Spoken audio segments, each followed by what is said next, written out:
देखिए,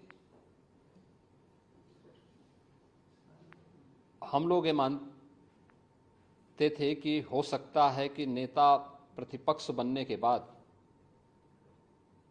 श्री राहुल गांधी परिपक्व होंगे,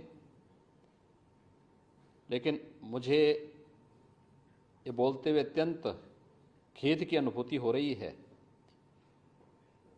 कि उनका बयान अभी बचकाने से उभर नहीं पाया है। एक अपरिपक्व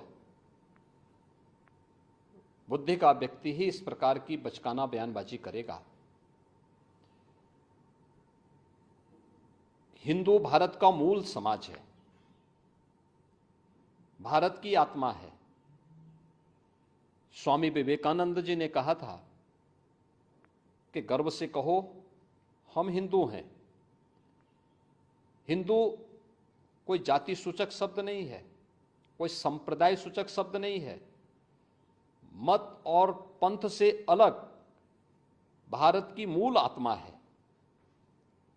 श्री राहुल गांधी के इस बयान ने, जिसमें हिंदुओं को बारे में जो टिप्पणियां की हैं, यह सत्य से परे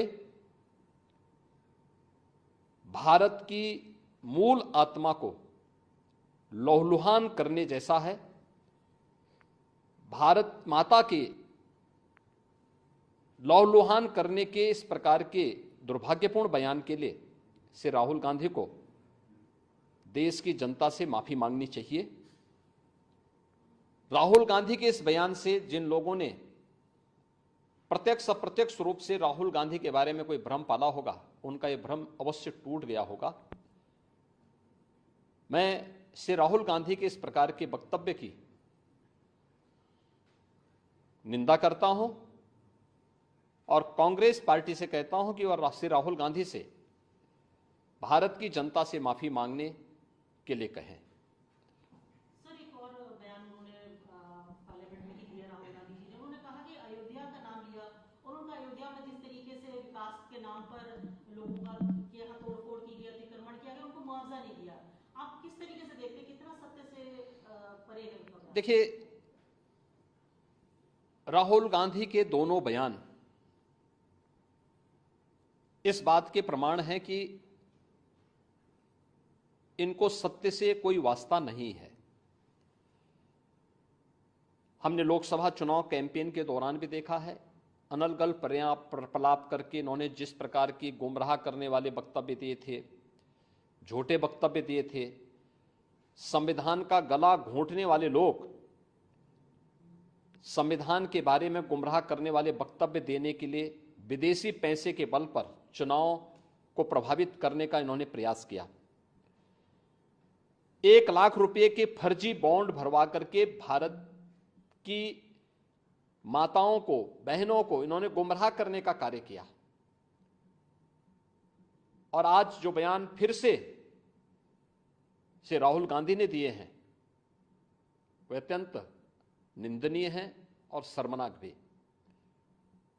अयोध्या को उसकी पहचान से वंचित किसने किया था? क्या इस सच नहीं कि इंडी गठबंधन से जुड़े हुए लोग इसके लिए जिम्मेदार हैं? श्री राहुल गांधी और उनके सहयोगी इस बात के लिए जिम्मेदार हैं, जिन्होंने न केवल अयोध्या को वनवास दिया था, बल्कि सरयू मैया के रक्त के जल को भी रक्त रंजित करने का कार्य किया था। कौन नहीं जानता है कि अयोध्या को उसकी पहचान से वंचित करने का कार्य आजादी के बाद से ही लगातार कांग्रेस करती रही। रामलला के मंदिर पर ताला लटकाने का काम किया था, हिंदुओं को पूजा करने से वंचित करने का काम कांग्रेस ने किया था। और आज जब अयोध्या अपने वैभव की पुनर्स्थापना के लिए फिर से पूरी दुनिया को अपनी ओर आकर्षित कर रही है, तो कांग्रेस कैसे इसको अच्छा मान सकती है?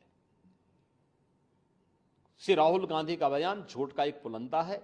सच्चाई यह है, अयोध्या के अंदर 1733 करोड़ रुपए केवल मुआवजे के रूप में अयोध्या वासियों को प्रदेश सरकार ने उपलब्ध करवाए हैं, चाहे वह भक्ति पथ हो, राम पथ हो, जन्मभूमि पथ हो, चाहे वह एयरपोर्ट के निर्माण का हो, चाहे वह 14 कोसी परिक्रमा के मार्ग का हो, एक एक वहां के नागरिक को, जिसके नाम पे जमीन थी, जिसके नाम पे दुकान थी, जिसके पास दुकान का पोजीशन था, उन्हें प्रॉपर कंपनसेशन दिया गया।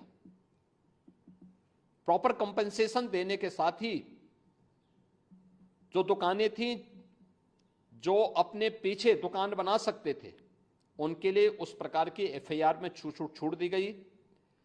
जिन लोगों के पास उस प्रकार की स्पेस नहीं थी, उनके लिए मल्टी लेवल कॉम्प्लेक्स बना करके वहां पर उन्हें शॉपिंग कॉम्प्लेक्स में उन्हें स्थान देने की कार्य को आगे बढ़ाया गया। श्री राहुल गांधी के बयान सत्य से परे हैं, झूठ का एक पुलंदा है।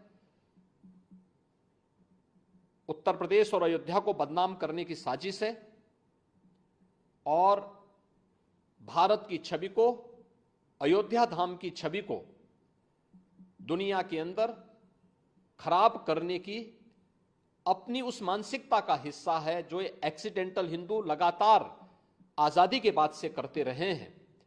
लेकिन इसका जवाब समय आने पर अयोध्या की जनता भी और देश की जनता भी कांग्रेस पार्टी और इंडी गठबंधन को देगी।